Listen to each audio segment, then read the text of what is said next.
Hello my friends, and welcome back to the channel. Today I'll be showing you how to boost in Stratholme on a level 60 twink. Most of you know that a while back Blizzard introduced a nerf to experience gains while in a party with higher level characters, which effectively removed low level boosting from the game. However, with a super overpowered twink character at the appropriate level range, you can still boost and also completely override Blizzard's terrible anti-boosting stun effects. In this video, I'm going to go over my character setup as well as how I do the run itself. So first, let's take a look at my gear and my spec.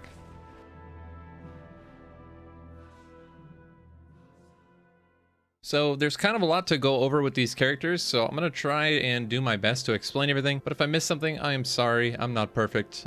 Just join the Discord and ask if you have a question about something specific. But first, let's go over the character set that I used to film this run. So this is the character that I was using, the exact same setup and everything, except I'm a blood elf and not a human. First thing you'll notice, I am level 60. Now this is not actually, I believe, in my opinion, the optimal level to be boosting in Stratholme. In fact, the optimal level to boost in Stratholme is most likely going to be 62 because that opens up a lot more gearing option, but I'm going to go over what I was using in the video first, just in case you were curious, because if you want to keep your character level 60, you also open up the ability to do things like twinking in AV and stuff like that, which is exactly where I got this idea. A member of my Discord named Sipe or Sip, not really sure, he linked this in the Discord and it was kind of cool. I was like, wow, look at this level 60 character, twinked out, fully stam gemmed up. It's got 14k HP.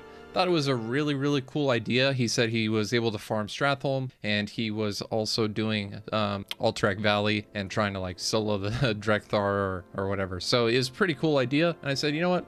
I want to try this out as well. So I made my own character and I've kind of got my own version set up here. So what I've got going is a defense heavy set. So you can see we're rocking a lot of these early TBC items that come from ramps and some of the quests that you can do, and I've just got them all gemmed up with Wrath of the Lich King defense gems. So the idea behind this build is that we are just stacking this defense because it scales so well at level 60, and you're getting 16 per gem because these are Wrath gems and you can use them at any level. So it's really kind of OP. You can really shoot your avoidance up to super high levels at level 60. Not as high as we were able to get it at level 70 back in TBC, but it's still a decent amount. So I found this to be a pretty balanced build. It's not going pure avoidance, but it's not going pure strength. It's not glass cannon. It's not all stamina. So it's kind of a balanced thing that I was able to put together. And overall, it works really well for what I need it for. Now, some of the items on this list are rather difficult to get. As you can see, I've got a Nefarian turn-in necklace. This was just something I threw together a BWL and we ran through really quick. Obviously not a lot of people are going to be able to do that, so you can replace it with some TBC greens. You can just buy these off the auction house or go try and farm them out in the open world or in a dungeon or whatever. Of the Champion is a really great suffix to get for a lot of these off pieces, like bracers, for instance, of the Champion, as well as these two rings, which are pretty hard to get. Typically you get these from the Hellfire Peninsula PvP marks, but a lot of people don't have those or haven't been able to farm them because their server is, you know, full alliance or full horde or whatever. So if you don't want to farm these, you can also replace these with these Loop of the Champions as well. And then all these other items just kind of come from TBC dungeons, and there's a couple of heirlooms in here. There is a PvP item here. You can definitely replace this with a Thrash Blade or something similar like that. You can go to some of these other dungeons, try and grab some one-handers. But I was using the PvP one because it's got a nice damage per second on it, and it's a 1.8 speed weapon, which I really wanted in order to proc my seals a little bit quicker. As for the shield, you can grab the PvP shield for a good amount of honor points, or you can go with some of these of the champion shields as well. They work just fine. All these other ones come from raids and stuff, so if you do this on another account, which is what I did, you can actually use your main paladin to run this twink through the other dungeons and try to get them some of the gear. But if you don't want to do that, you want to do it on the same account, then of the champion suffix items work just as fine. Now moving on, this is just what I wanted to use for the video because I started at level 60 and I wanted to finish the video at level 60. But honestly, after this video is made, I'll probably be leveling this character up to 62 because it opens up a lot of different avenues.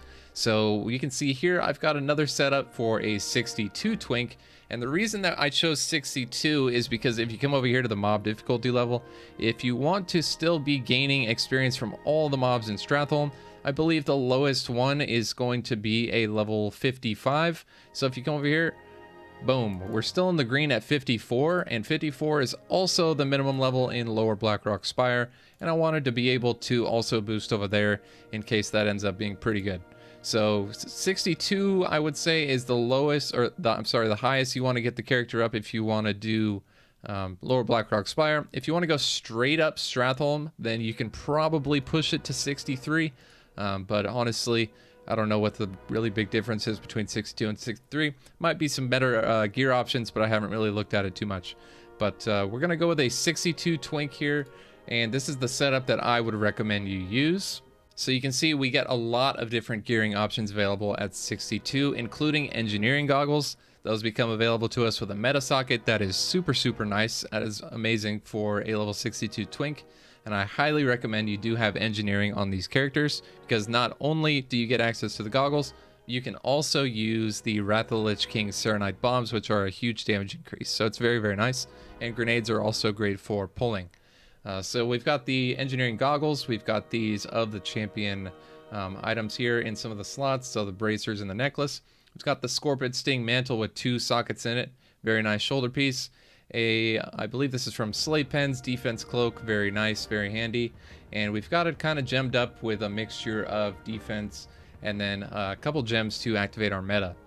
And we've also got a PLG here. You guys remember PLG? Used to be a meme, but now it's looking like it might actually be something that we could use as a level 62 twink. Again, we've got 2 swift hands, which is absolutely amazing for the healing. These 2 rings are replaceable as well. And then some of these other items are the same, and some of them have been replaced. All of these are very easily achievable in TBC content, especially if you do this on a second account and run this character through on your main. So that's kind of what I'm looking at for a 62 twink set. As far as the talents go, these are going to be the same for both. The only difference is going to be these 2 points over here. You won't have these. We're going 51 points in protection, obviously. Glyph of Consecration, Glyph of Holy Wrath, Sense Undead, Lay on Hands. It's really all you can do. So again, just want to give this guy a shout out. It's an awesome idea, and I've always kind of wanted to maybe level up a character and twink it out and see if we can boost. But this guy really inspired me, and he also inspired some other people in Discord, including Mr. Chef Gordon Ramsay. So yeah, we're gonna be over on White Main leveling up some twinks and trying out different things. So if you are leveling a character on White Main and you want to boost, hit us up. Come in the Discord, check us out, see what's going on.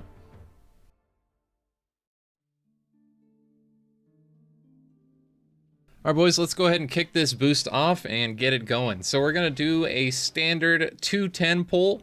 Well, I don't really know if it's standard. I just kind of came up with this, and hopefully it's the same as what you guys remember. I don't really know what everyone used to do, but we're going to go ahead and run it. So I pulled all these undead here in the first courtyard, and then we're going to run through the tunnel. Make sure you're spamming cleanse on yourself, because these frost bolts come in with a vengeance. They hit you almost every time because we're level 60 and we don't really get too many resists. So make sure you're spamming that cleanse button.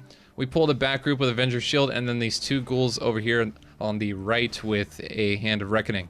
Make sure you're always using Seal and Judgment of Light and attack the highest health mob, which here is going to be the Abomination. So you want to judge that target and keep attacking him the entire time, making sure you're always facing him so that you always get procs of those heals, because it's very important that we keep our health up during this entire kill phase. Now, I am an engineer, so I'm able to go ahead and use sappers and bombs and things like that. I highly recommend, if you're going to make a twink yourself, that you also level engineering, as it's a big part of my damage. So yeah, go ahead and level engineering. Make sure you have it. It's very handy, and if you're 62, you're going to want those goggles anyways. Now, every time I get into this kill phase, I immediately pop my Divine Protection once I get into this corner, because a lot of the spell damage that starts coming in can really chunk you down, and honestly, it can kill you really fast.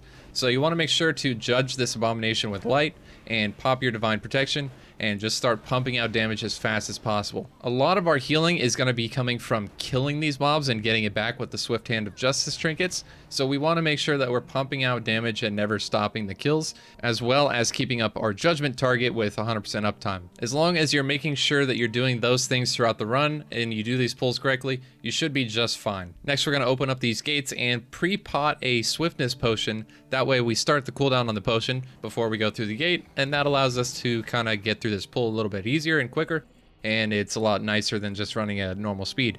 Now this pull is kind of small. We're only going to be pulling, I believe, 5 groups, and so it's not really too much to worry about here. Just make sure you grab the one all the way in the back by the main entrance, and then come back and grab a couple extra groups, as many as you want. Sometimes you'll get an abomination here as well, just depends on the patrol. Now you may have also noticed that I am not looting. I just put it on free-for-all and let the party loot.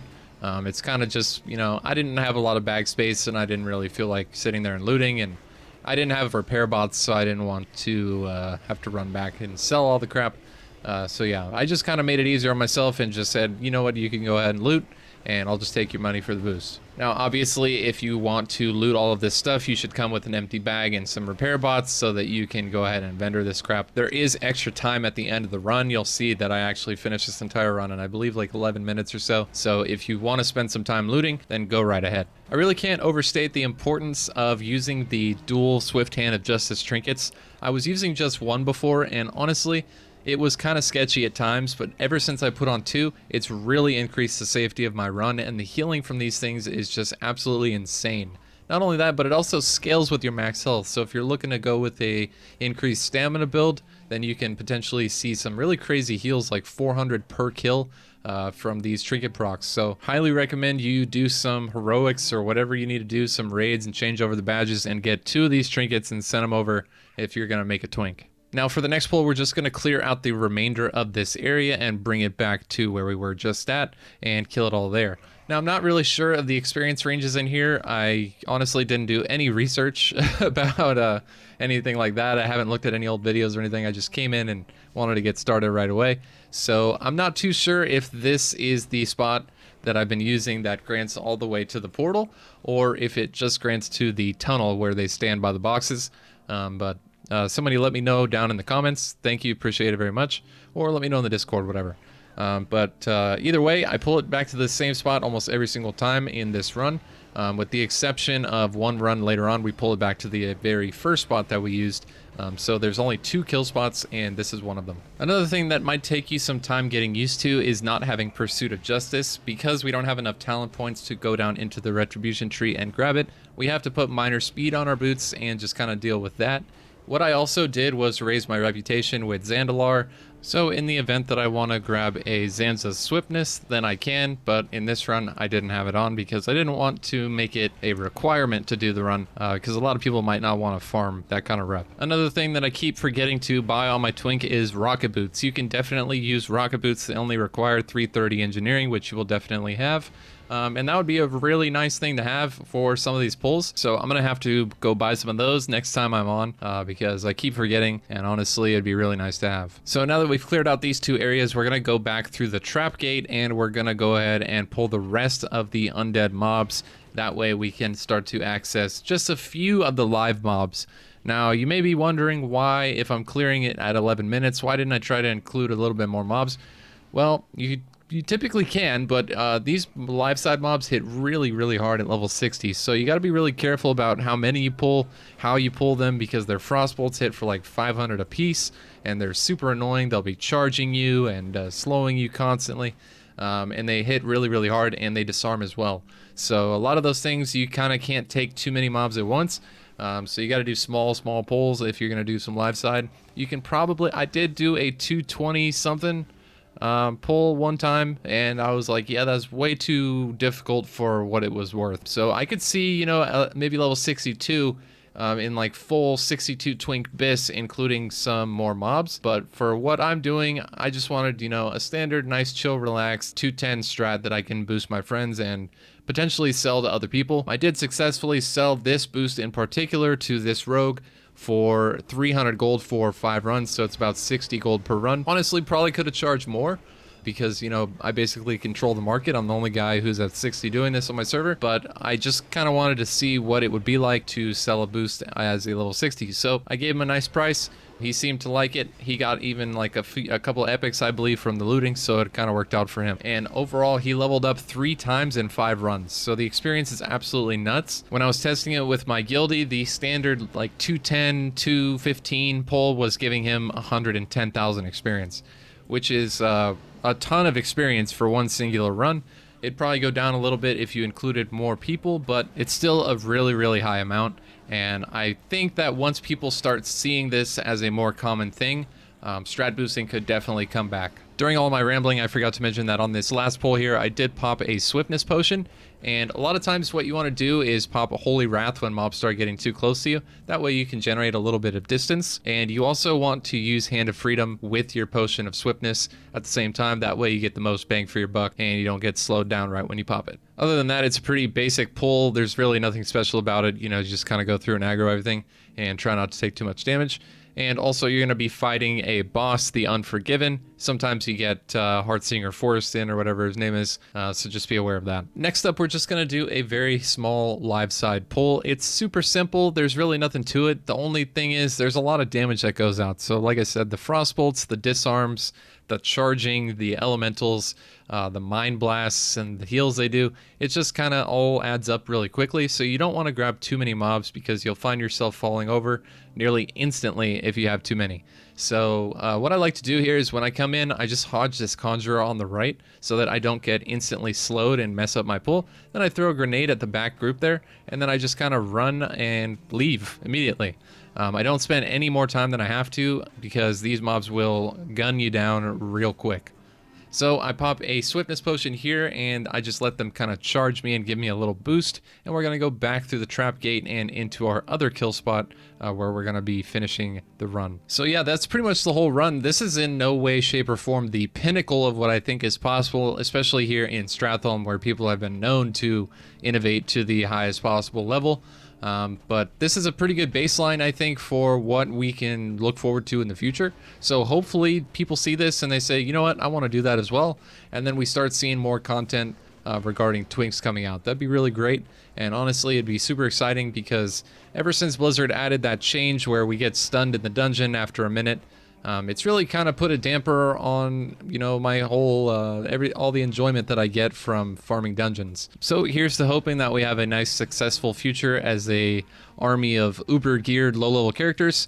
And that's, you know, pretty much all I got to say about it. So I hope you guys enjoyed today's video. If you do have any questions, comments, concerns, leave them down below or join the Discord. I'll leave all the links to everything I showed you in this video in a pinned comment on this video as well as in the description of the video. So as always, thank you so much for watching. Make sure to like, comment, and subscribe, and I'll see you in the next one. Peace out, boys. Later.